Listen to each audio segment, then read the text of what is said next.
2022 সালে ক্ষমতায় আসার পর ইব্রাহিম ট্রাউরে এসব বিষয়ের বিরুদ্ধে সরব হন। তিনি ফরাসি সেনাদের দেশে থাকা বন্ধ করে দেন এবং তাদের সঙ্গে সামরিক চুক্তিও বাতিল করেন।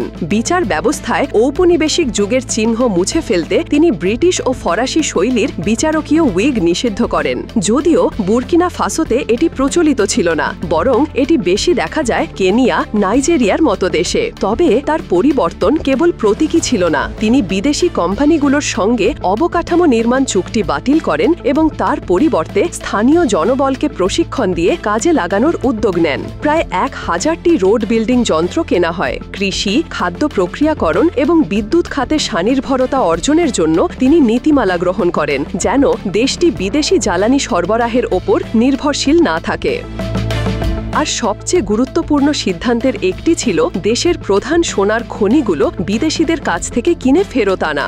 2টি খনি কিনতে তার সরকার $8 কোটি ব্যয় করে। তিনি বলেন এটি কোনো দখল নয়, বরং জাতীয় সম্পদকে পুনরুদ্ধার করার পদক্ষেপ।